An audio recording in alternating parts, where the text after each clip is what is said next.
భాగ్యనగరంలో నాలాల ఆక్రమణ కారణంగా వరదలు సంభవించి ప్రమాదాలు జరుగుతున్నాయని హైడ్రా కమిషనర్ రంగనాథ్ పేర్కొన్నారు. భారీ వర్షాల నేపథ్యంలో ఆదివారం రాత్రి అఫ్జల్ సాగర్ ఇద్దరు వ్యక్తులు గల్లంతైనట్లు ఆయన వెల్లడించారు.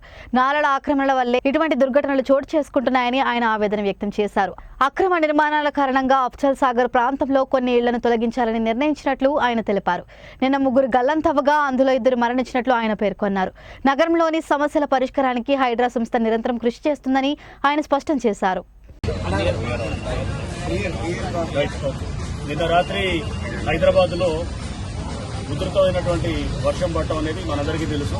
దాదాపు చాలా ప్రాంతాల్లో 12 సెంటీమీటర్స్ వర్షం, కొన్ని ప్రాంతాల్లో 5 సెంటీమీటర్స్, అంటే దాదాపు 5 నుంచి 12 సెంటీమీటర్ల వర్షం అనేది పడటంతో పెద్ద ఎత్తున కూడా మనకి ఇనండేషన్ ఇష్యూస్ చాలా చోట్ల ప్రాంతాలు బస్తీలు మునగటం అనేది మనం చూసాము. చాలా చోట్ల నాలాలు కూడా మొత్తం పొంగి బస్తీలో కూడా వచ్చింది. అట్లాంటిది ఇక్కడ ఈ వినోబా నగర్ దగ్గర కూడా, ఇది హుజరాబాద్ ప్రాంతంలో ఉన్నటువంటి వినోబా నగర్ దగ్గర కూడా నిన్న ఒక వ్యక్తి దినేష్ అని చెప్పేసి యువకుడు అతను ఇక్కడ ఒక గోడ కూలి, అంటే రిటెన్షన్ వాల్, నాలాకు ఉన్నటువంటి రిటైనింగ్ వాల్ అది కూలిన తర్వాత దాంట్లో నాలాలో పడి కొట్టుకుంటూ వెళ్ళాడు. ఇంకా అతను ట్రేస్ కాలేదు. సో దీంట్లో మనకి ఇక్కడ ప్రధానంగా మనకు అర్థమైంది ఏంటంటే ఈ నాలా ఆక్రమణలు అయ్యాయి. ఇక్కడ కూడా చూసాము. పొద్దున ఎట్లయితే కనుక మేము 1 గంట క్రితము ఇక్కడ మన ఆసిఫ్ నగర్లో, అక్కడ అఫ్జల్ సాగర్లో కూడా చూసాం. ఈ అన్ని చోట్ల కూడా మనకి ఈ ఆక్రమణలు, నాలా ఆక్రమణల వల్లే ఇక్కడ ప్రధానంగా సమస్య. దీంట్లో నష్టపోయేది కూడా ఎక్కువ మంది పేదవాళ్లే. ఇప్పుడు ఈ 3-4 కూడా ఎవరైతే కొట్టుకుపోయారో వాళ్ళంతా కూడా పేద వర్గానికి చెందిన వాళ్ళే ఉన్నారు.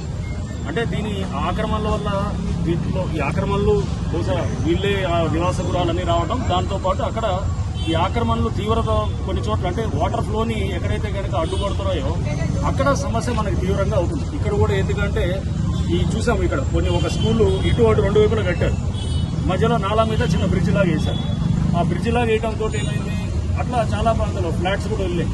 అది దాని మీద కవర్ వేసినారు. కవర్ వేయడం వల్ల అక్కడ నీళ్లు ఫ్లో అనేది రెస్ట్రిక్ట్ అయిపోతున్నారు. అంటే దాదాపు 6 అడుగులు పోయేది అది. దానివల్ల సపోజ్ 5 అడుగులకో 4 అడుగులకో అది అయినప్పుడు, అంటే ఎప్పుడైతే కనుక వాటర్ డిశ్చార్జ్ అక్కడ తగ్గిపోయిందో వెనకాల ఉండే నీళ్ళన్నీ కూడా ఆగిపోయి వెనకాల బస్సులన్నీ కూడా ముప్పు గురవుతాయి.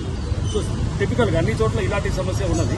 సో ఏదైతే కనుక ఈ నాలా మీద కట్టినటువంటి ఫస్ట్ ఇమీడియట్గా వాటిలన్నింటినీ కూడా మనం తీసేస్తాము. హైడ్రా ఇమీడియట్గా యాక్షన్ తీసుకుంటుంది. చేసిన వాళ్ళు ఎవరైతే ఉన్నారో వాళ్ళ మీద పోలీస్ కేసులు కూడా పెడతాము. ఎస్పెషల్లీ కమర్షియల్గా చేసిన వాళ్ళు, కమర్షియల్గా ఎవరైతే చేస్తున్నారో వాళ్ళ మీద కేసులు పెడతాము.